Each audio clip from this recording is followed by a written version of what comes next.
Okay, again, good evening. I just want to thank you guys for being willing to come out on a Thursday. I'm sure that you've all had long days this week.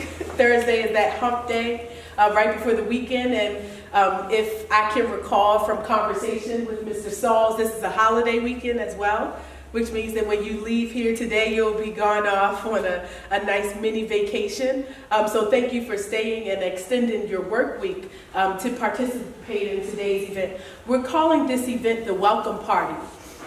You all know that in a lot of ways, many communities have come in recent years to do business on the continent of Africa.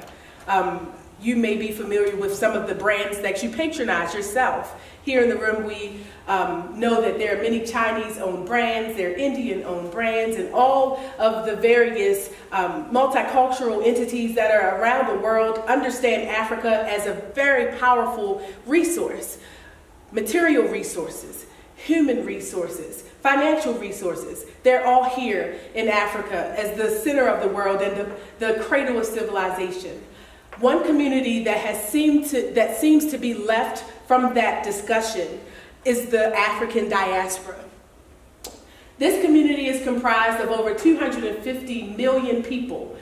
So for those of you that don't know, the African Diaspora is a group composed of Africans living outside of the continent of Africa, like myself.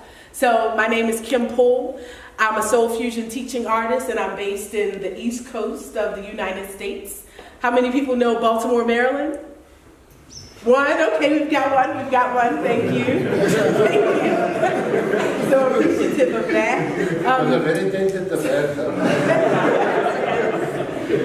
So there are Africans living outside of the continent of Africa all over the world. There isn't a place on earth where we don't live. You've got the Aborigines in Australia. You've got the largest populations in Brazil. You have us located in European Union, of course, primarily France. Of course, we're in the Caribbean and in the U.S. where we're located. And the question becomes, how do we present opportunities to do business on the continent with this community that is still concerned with preserving the cultural identity of what it means to be an African? How do we ensure that the culture that has been originated in Africa across tribe, how do we ensure that what it means to be an African is found in every business initiative that's developed? The communalism of the continent of Africa. This is one of the tenets of business, the concept of barter and trade. How do we ensure that barter and trade remains a part of business that is developed on the continent? The concept of the marketplace, or what we call the SOCO. How do we ensure that this marketplace remains centered on the human resource, understanding that the human resource is the greatest resource? Folks, we're in a skills economy. This is a skills economy. That means the most important resource on the continent is you. How do we understand how to best leverage that resource? How do we ensure that those living in the diaspora has access to that resource? It starts with opening the lines of communication. We have been discommunicated. History will tell us why. The question is, how can we move forward? How can we retie those communication links? It starts with conversations like this. Having initiatives like Ms. Greta with the Local Entrepreneurship and Economic Development Commission, being here to let those in the diaspora know that we want the diaspora to come and do business. We want to tap into the human resources like those being developed here at this fine university. Mr. Tony Sauls of the S Group, he is one of the first that stepped up to the plate and said that I want to make sure that whatever community comes to do business on the continent, there is always space at the table for the diaspora, so that they know that if the opportunity is something they're interested in taking advantage of, it will always be here.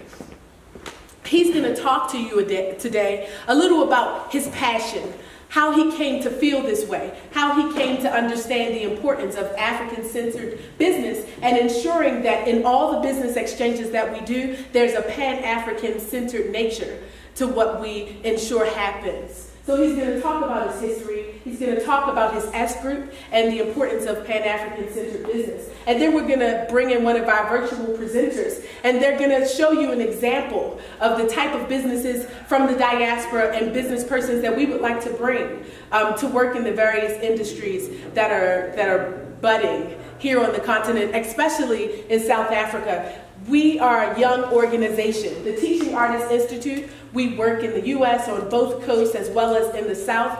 Our largest international chapter is in Ghana as well as Nigeria. And now we're looking to work in South Africa. We could have chosen any region within South Africa to begin this process, planting seeds in fertile ground. Mr. Saul said, there is a disservice done to your organization if you don't start to work in the Vaal. He said that this is the place where you want to begin building local opportunities for entrepreneurship. If you are interested in working in the continent, specifically with South Africa, the Vaal is the place you want to be. And so without further ado, please clap, because he's brought amazing opportunities and a future of possibilities to your region.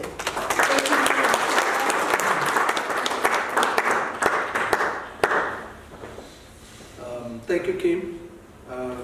I just wanted to the audience also on behalf of the S Group apologize to the audience, including Vaal University and Citibank District Municipality for the delay, for running late.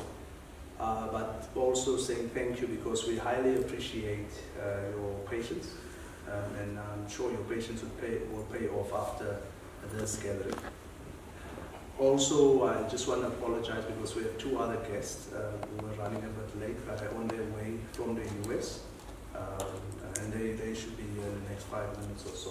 We expect them to be. But we ask you to just be a little bit more patient as we continue this program. Okay? Just a little bit about the S Group, how it came about. My background basically comes from working in government, serving the first black mayor of Johannesburg, the then Mayor Isaac Mohase. I was his liaison legal advisor.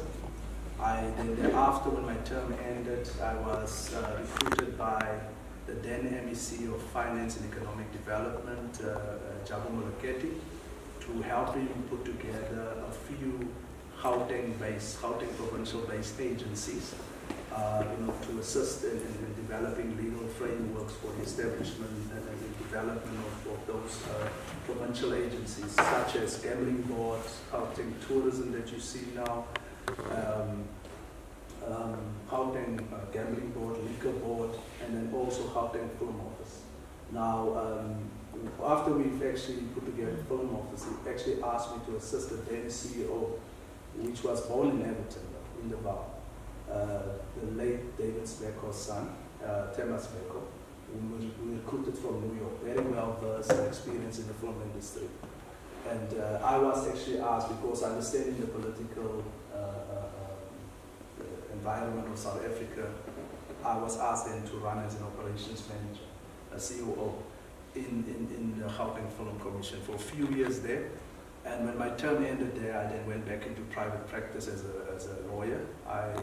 And in the corporate legal field with Mohotsi and associate attorneys. But my passion was always that now that I gained a lot of experience in government, now that one know and understand the challenges that we face, and when you're inside, sometimes you don't see things better than we're seeing it when we see it outside. And one of the things we did when we came home was to really need to give back. And how do we give back through our expertise? And then I started the S Group. Okay, the S Group consists of a team. I don't have a staff, I have a team. So we sit around a round table, and then it's a team of experts, and I also have to give credit to the team that works with me. We're a team of 4 who work together. We then came to the Vaal in 2015, and we were appointed by Citibank District Municipality to help them, to assist them to attract infrastructure investment to the region. We then went and threw the fish rod in the water and tested the waters, and it took us about 2.5 years after many workshops, presentations with different investors. because of one's African roots and strong African diaspora interest and appetite. Most of the investor funding that we have were from China, Russia, and so on, right? And then one of the things we were looking at seriously was looking at African American investors, because we could not find any of them at the time. About last year, 2016, we then came across two African American investors who were interested in investing in Citibank. We then also, just to rewind a bit, we also were appointed in 2015 by Vaal University of Technology to render the services of also facilitating infrastructure investment development and also to facilitate partnership.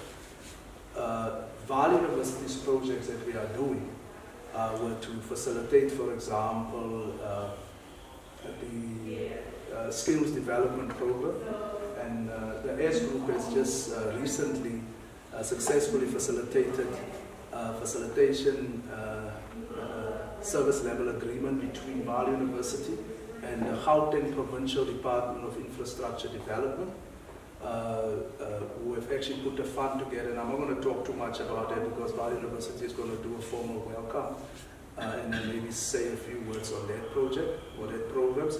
Those programs are for 5 years, but we facilitated and successfully facilitated, and we are ready to move on in order to walk the talk with regard to that.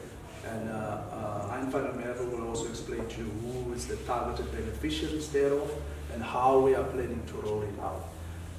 And without further ado, I just wanted to acknowledge also Mr. Wiseman Jack from Vaal University of Technology, International Relations. I also want to observe the presence of Ms. Greta Spanani, who is the MMC in Citibank District Municipality for Local Economic Development and Investment. I want to also acknowledge and recognize Hein van der Merwe, whom the S Group actually reports to here. We have a wonderful relationship, strong relationship. We do fight from time to time, but for the right reasons, and we are gaining much more out of our relationship than many think of or can think of. But I mean, Hein van der Merwe, as the COO, the Chief Operations Officer here at the Science Park, is very supportive on the work that we are doing, and it just makes things easier for us, okay? I also want to acknowledge, without forgetting, Tsepo Moanuke. Tsepo is actually one of the instrumental people who work with us. He's the radical one. He makes sure things are happening. And Tsepo makes sure, you know, we are not here to play, we're here to work. And we also want to acknowledge you on that. Then I want to acknowledge my guest, Kim Poole, and then also the ladies that are coming from TAI, which stands for Teaching Arts International. And what they are looking at basically is to see how we can merge and form partnership between the already skills development program that we are actually engaged in. And I know you sitting around here have been engaged in as entrepreneurs. You received training from Vaal University, and we're hoping to take that further, because it's no use we just train black people. We want to skill train black people, create jobs, create entrepreneurs, and then also ensure that we have cooperatives operational, so that we can make sure there's decent job opportunities and decent opportunities for people of the Vaal region. With regard to the Vaal District Municipality, there we facilitate for infrastructure investment. It's going very well. We have African Americans on board now who are investors. UHC TAF, that's what they call their main and head office are based in Arizona. And they're quite excited about doing some work in the Vaal. They're also talking to Vaal University with regards to expanding the science park, as we see it here, to a world-class science park. Also in terms of bringing in investment, and also for bulk infrastructure. You know, the water, sewer, roads, and all those kind of things that you see. So I don't want you guys to know that don't give up hope on this home of ours, because it will be developed towards 2021. That's what we're calling it, because the Vaal will become a metro city by 2021. And then we will make sure what we need is for you guys to continue to have faith in us, and we are here to work and deliver. We roll up our sleeves, we roll it up, and we're ready to happen. I think that's, without further ado, that's all I wanted to say, and saying that we are here to ensure that the black value chain benefits from everything we do, to ensure that we implement government's plan, because government has got brilliant world-class plans to ensure empowerment for historically disadvantaged persons, and thus we make sure that we are part of the solution and not a problem that exists in this country. And without further ado, Hein, I'll give it over to you to say a few words. Thanks.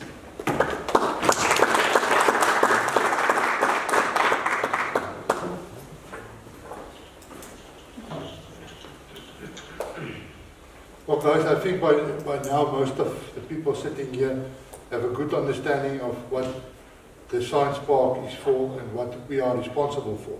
Am I right? Yes. And so I'm not going to go there. I'm just going to share with you guys a couple of things that I believe is very important. I've been in sort of around the world in the past 80 days. What's that guy that the story is about? I virtually have been in Japan, been in Germany, I've been in Korea, I've been in the Netherlands, and I've been in Ireland. And the one thing that I've realized that we need to take cognizance of is that we've got the ability. It's a fact. We've got, if we compare ourselves against one of the leading countries in the world, Korea, they started out of utter poverty and famine and lack of opportunities.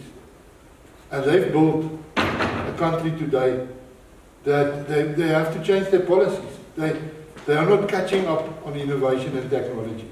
They are leading the world. And with our resources, and resources, when we think of resources, it's not only minerals and land and things, it's also the people. And we must realize that we here in the Vaal have some of the brightest people in South Africa. I mean, if we look at our education system, the Eastern District in the Vaal have topped the list of most of the years of the highest accolades as far as education is concerned. So when people say we are disadvantaged, it doesn't mean we are dumb. No. And when me and Chepu are looking at people to support, you know, that's disadvantaged and give the people opportunity. We are not looking at people that have no ambition, people that have no education. That doesn't mean, if you are previous disadvantage, that you've got nothing between your ears. In the country, we've got bright people. We've got a lot of bright people. We've got the material to do. We must only make that conscious decision as a team that we can achieve. And it's going to happen. You know, I've seen in America is a typical example where people have come together from all over the world to make a success of an economy.